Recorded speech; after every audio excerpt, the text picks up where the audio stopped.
13 जुलाई 2024, जहां पर भारत के सबसे अमीर व्यक्ति मुकेश अंबानी, उनके बेटे अनंत अंबानी की शादी थी।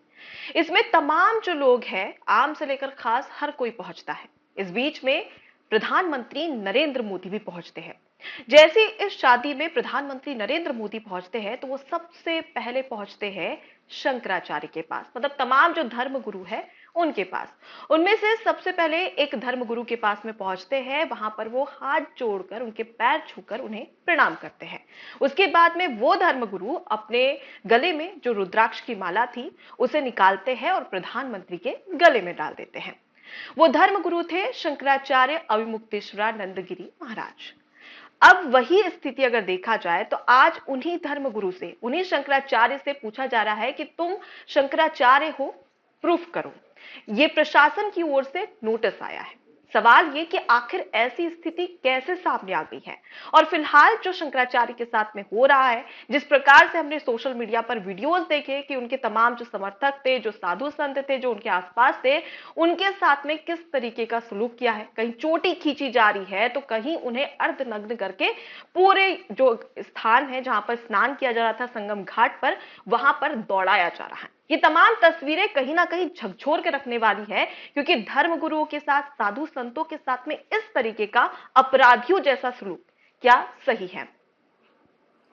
आप बिल्कुल सही कह रही हैं अनुपमा जी। अभी जो वीडियो हमारे सामने आई है उसमें हम ये देख पा रहे हैं कि कैसे जब उनकी रथ जा रही थी उसी टाइम पे उनके श्रद्धालुओं पर जितनी भी यूपी पुलिस थी वहां पे वो बरस गई। साथ ही साथ उन्होंने बोला कि हमने श्रद्धालुओं को पहले भी बोला था कि आप शांतिपूर्वक यहाँ से चले जाइए, आप यहाँ पे माघ मेला को आप ना जाइए, ज्वाइन ना करिए। फिर भी वो कह रहे थे कि उन्होंने हमारी बात नहीं सुनी, इसीलिए लाठीचार्ज तक भी किया गया वहां पर। और अपने आप में ये बहुत ही अपमानित बात है, क्योंकि एक जगह जहाँ देश के इतने बड़े बिजनेसमैन, प्रधानमंत्री उनका पैर छू रहे थे, उनके शिष्यों को यूपी पुलिस ने इस तरीके से बदसलूकी के साथ उनके साथ व्यवहार किया, ये बहुत खराब चीज़ है। हमने उस वीडियो के अंत में ये भी देखा कि कैसे शंकराचार्य ने आपके अखिलेश यादव को कॉल लगाया और उन्होंने बोला कि मुझे गंगा में स्नान करने से रोका जा रहा है। और साथ ही साथ जी। उनकी बात में निंदा भी की कि मैं 6-7 महीने से इनसे कह रहा हूँ कि मुझे प्रोटेक्शन दिलवाया जाए, ये प्रोटेक्शन दिलवा नहीं रहे हैं।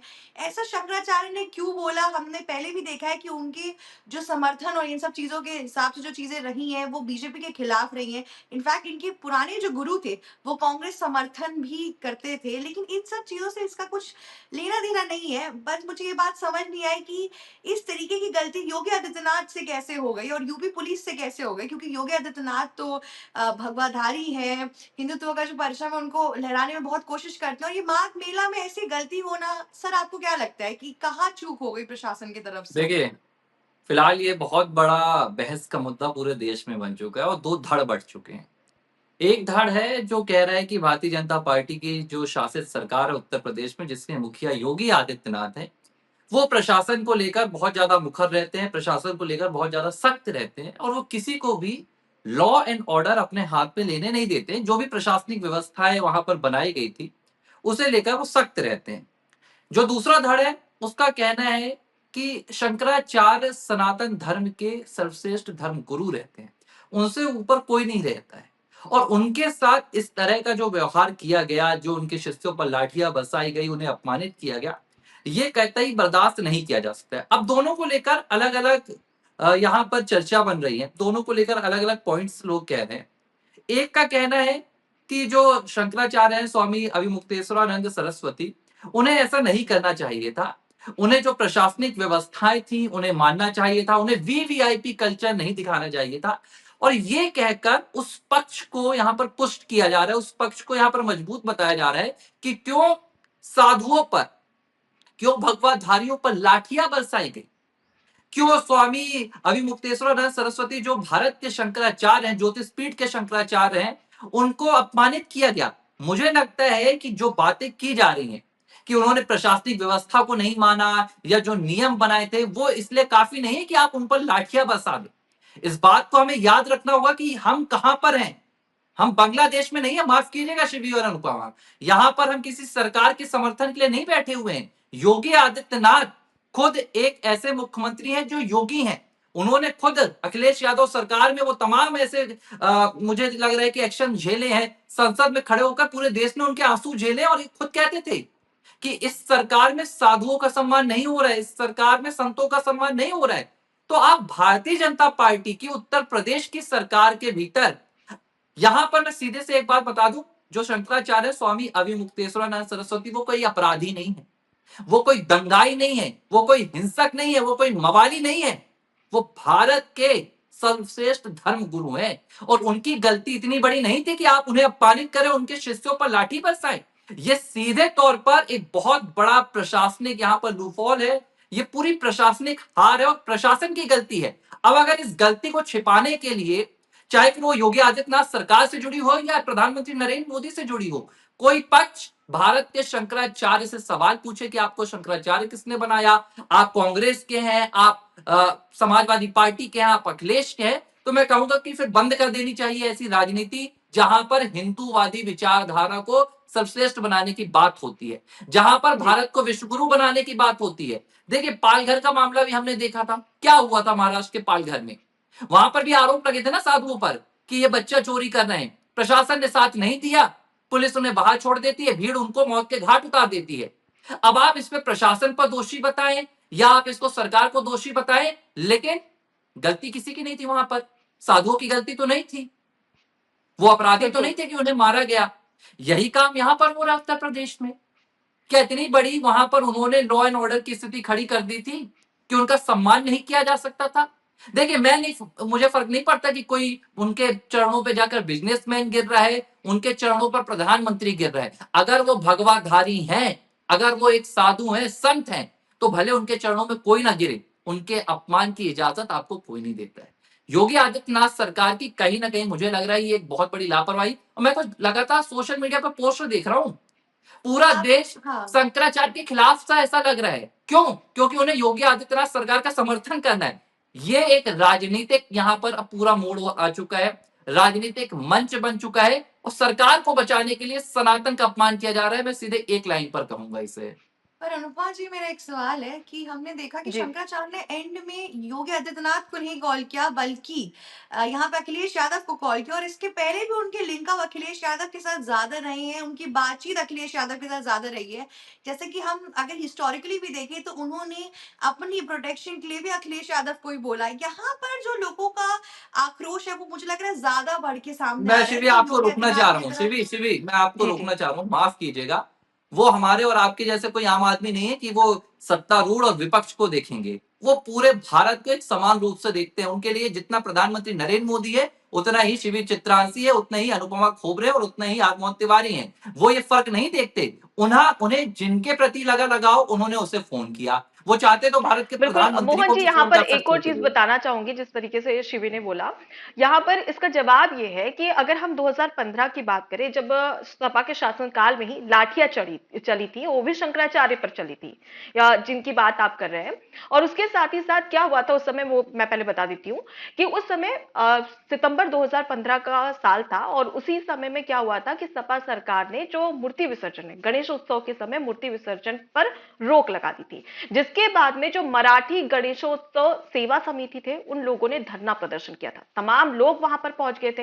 इसके साथ ही तमाम जो धर्म गुरु थे वो भी वहां पर प्रदर्शन करने के लिए पहुंच गए। और इसका एक तरीके से यहाँ पर सवाल किया गया कि आखिर कौन सी सरकार ऐसी है जो ये कह रही है कि मूर्ति विसर्जित नहीं कर सकते हैं।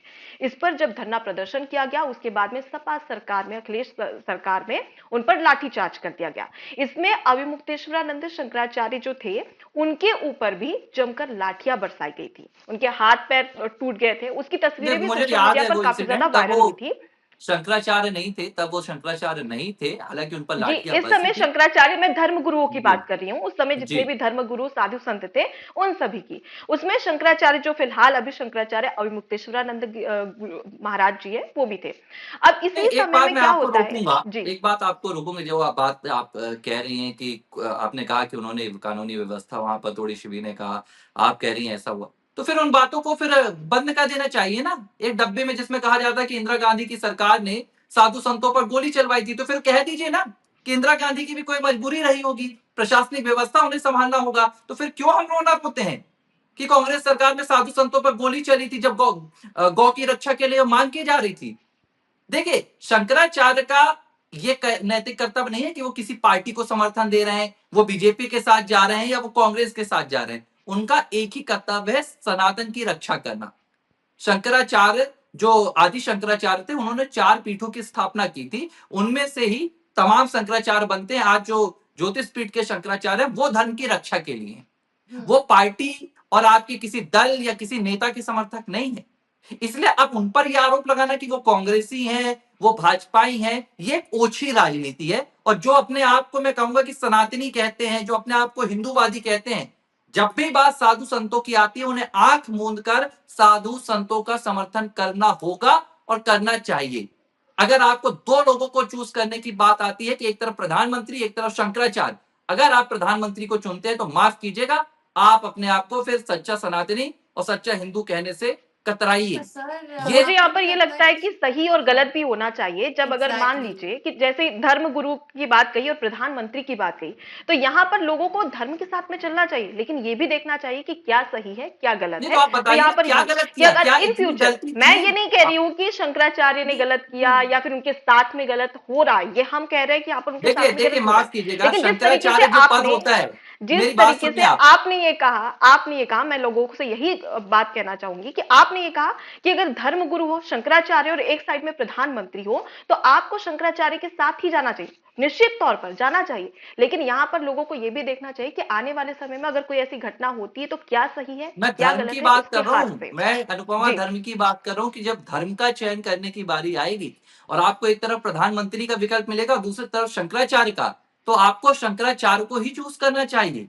एक राजनीति के पत्रकार होने कई, के एक मिनट, बावजूद भी एक मिनट अगर शिवी, हम मैं ऐसे आपको करेंगे रोकूंगा। तो सही नहीं होगा ना। एक हम एक मिनट, मैं आपको पत्रकार बता रहा हूं, मैं हाँ आपको बता रहा हूं। देखिए, जब बात राजनीति की आती है तो हम देखिए, राजनीति की बहुत मजबूरियां होती हैं।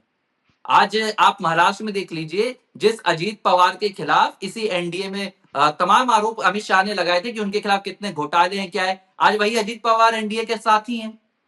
कभी जो ज्योतिरादित्य सिंधिया, माफ कीजिएगा मेरे को, मुझे मालूम है बहुत सारे दर्शक मेरे खिलाफ हो जाएंगे, ज्योतिरादित्य सिंधिया को लेकर कहा जाता था कि सिंधिया परिवार ने रानी लक्ष्मीबाई के खिलाफ और ये करवा दिया वो करवा दिया। आज वही ज्योतिरादित्य सिंधिया बीजेपी के एक सच्चे नेता के तौर पर उभर रहे, राष्ट्रवादी नेता बने हुए हैं। हिमंता बिस्वा शर्मा कभी कांग्रेस में थे और कट्टर विरोधी थे बीजेपी के, आज वो भी बीजेपी में। राजनीति का कोई स्तर नहीं होता, राजनीति का सिर्फ एक ही रहता है कि हमें सत्ता में आना है। हाँ, प्रधानमंत्री नरेंद्र मोदी के नेतृत्व में काम हो रहा है, ठीक है, लेकिन धर्म गुरु का ऐसा कोई स्तर नहीं होता कि कभी वो अधर्म के साथ आ जाएंगे, कभी वो पाप के साथ आ जाएंगे। वो सदैव धर्म के साथ रहेंगे, सदैव पुण्य के साथ रहेंगे। इसीलिए मैंने आपसे कहा, चयन की जब भी बारी आएगी, शंकराचार्य जी का ही चयन होगा। अब आपने जो बात की कि भाई अखिलेश यादव को क्यों फोन किया है, देखिए, ये पूरा आप इसको एक क्राइटेरिया नहीं बना सकती कि उन्होंने अखिलेश को फोन किया तो वो समाजवादी पार्टी के हो गए। मैं इसी का जवाब दे रही थी कि अखिलेश यादव को क्यों फोन किया, हाँ वो मेरी बात अधूरी रह गई थी, 2015 की बात बता रही थी। तो उस समय जब लाठीचार्ज होता है उसके बाद में अखिलेश यादव की सरकार में होता है और बीजेपी खुद ये बोलती है कि देखिए यहाँ पर किस तरीके से धर्म गुरु पर, साधु बिल्कुल। संतों पर अत्याचार किया जा रहा है। उसके बाद में अखिलेश यादव को जमकर घेरा जाता है। जब उन्हें उनकी गलती का एहसास होता है तो खुद पहुंचते हैं शंकराचार्य के पास, हाथ जोड़ते हैं, उनसे माफी मांगते हैं। उसके बाद में कहते हैं कि गलती हो गई, मुझे क्षमा कर दी। उसके बाद में शंकराचार्य खुद ये कहते हैं कि अगर किसी प्राणी ने, हाँ, क्योंकि सनातन धर्म में कहा जाता है कि अगर जिसे गलती का एहसास हो गया है तो ठीक है, वो बिल्कुल। उसकी गलती को क्षमा करना चाहिए, और इसी के तहत वो उन्हें माफ कर देते हैं। और शायद यही जो बॉन्ड था, शायद एक तरीके से कहा जा सकता है कि योगी आदित्यनाथ की सरकार में किसी ने ये एक्सपेक्ट नहीं किया था कि ऐसे भी साधु संतों के साथ में हो सकता है, जिसके चलते शायद उन्होंने सपा अध्यक्ष अखिलेश यादव को फोन किया होगा। नहीं, देखिए, मैं सीधे से एक बात कहूंगा कि उदाहरण गलत यहाँ पर तय किए जा रहे हैं, उदाहरण हम्म। गलत साबित किए जा रहे हैं। अगर भाजपा जो अपने आप को साफ तौर पर कहती है कि हम तो साधु संतों की सरकार है भाई, हम तो हिंदुओं की सरकार है, हमें बनाने वाले हिंदू हैं, राम मंदिर का निर्माण का जो पूरा संकल्प था वो भारतीय जनता पार्टी का मैनिफेस्टो हुआ करता था दशकों तक। अगर उस सरकार में भी साधु संतों का अपमान किया जाएगा, वो भी छोटी सी कोई वजह को लेकर, अरे साधु संत हैं, इनका एक, ये समाज से थोड़ा सा हटकर रहते हैं, अगर आप वहां पर उनको नहीं बना पाए तो प्रशासनिक यहाँ पर फेल है ना। सब वो कहना चाह रहे थे कि मैं पालकी से उसी घाट पे जाऊंगा, प्रशासन उनको नहीं रोक पाया, प्रशासन उनको नहीं बना पाया, तो हम इसे सीधे तौर पर प्रशासनिक असफलता कहते हैं। इसके लिए लाठी नहीं बरसाई जाती, और अगर आप लाठी बरसा रहे तो मुझे लगता है कि फिर पालघर की सरकार में और योगी आदित्यनाथ सरकार में कोई फर्क नहीं है। पर मैं ना एक क्लोजिंग स्टेटमेंट के साथ, हम अब बहुत दूर पहुंच चुके हैं इस मीटिंग में, मैं इसको क्लोज करना चाहूंगी। मैं ये बोलना चाहूंगी कि योगी आदित्यनाथ की सरकार ने ये बोला कि पुलिस ने, कि वहां पे ऑलरेडी इतनी भीड़ थी, अगर वो अपनी पालकी से जा रहे थे तो उनके जो समर्थक थे और भी लोग उन्हें देख के उनके साथ चलने की कोशिश कर रहे थे, जिसमें बहुत चांसेस है कि भगदड़ भी हो सकती है। जिस बेसिस पे यूपी पुलिस ने बोला कि आप इस तरीके से पालकी में मत जाइए, चलिए वो अपना पालकी पे जाते वो अलग चीज है, लेकिन उसका कोई सोल्यूशन वो लोग भी निकाल सकते थे जो शंकराचार्य के जितने भी वहां पे शिष्य थे या जो भी लोग थे, वो लोग कम लोग या एक लाइन में या फिर एक फॉर्मेट बना के जा सकते थे। उन्होंने भी वो चीज नहीं की। साथ ही साथ यूपी पुलिस जब वहां पे आई तो 2 घंटा पूरी बोला गया, बातचीत हुई, जब वो लोग नहीं माने तब उन्होंने जो दंड पूर्वक तरीकों से जो भी किया उनके साथ, वो गलत था। मैं समझ रही हूँ दोनों तरफ से ही गलतियां थी, पर मुझे लगता है यूपी पुलिस की ज्यादा ही गलती थी, क्योंकि मारना, लाठीचार्ज करना बहुत ही बुरी चीज हो गई यहाँ पर। इससे जो हिंदू श्रद्धालु थे उनको हर्ट तो हुआ ही हुआ, लेकिन साथ में हमें 2 चीजें सोशल मीडिया पे देखने को मिली जो बहुत इंटरेस्टिंग थी। कि एक तरफ लोग किस तरीके से बीजेपी के इतने इन्फ्लुएंस में हैं कि लोग ऐसे जो हमारे एग्जैक्टली। धर्म गुरु हैं उनको भी निग्लेक्ट करके इस टाइम पे बीजेपी और योगी आदित्यनाथ के सामने कुछ नहीं सुन पा रहे हैं। ये एक बीजेपी के लिए एक खुलासा है बड़ा सा, और लोगों के लिए भी, कि धर्म से ही एक प्रकार से बीजेपी का एक राइज हुआ था इंडिया के अंदर, अगर आप ध्यान से समझे तो। और यहाँ पे अब धर्म ही बीजेपी की वजह से संकट में आ रहा है। तो ये एक बहुत क्वेश्चन बिल्कुल। मार्क है। अब देखते हैं कि इसके आगे ऐसी अगर कोई और खबरें आती हैं या कुछ होती, तो उसके बाद से ऑडियंस क्या चुनती है। खैर, हमारे इस डिस्कशन से ये तो साबित हो गया कि किसी भी धर्म गुरु के साथ इस तरीके का कोई भी बर्ताव करेगा तो वो गलत है, भले ही वो खुद भगवाधारी योगी आदित्यनाथ ही क्यों ना हो। बिल्कुल। एबीसी हिंदी न्यूज, आज ही जुड़िए हर खबर के साथ।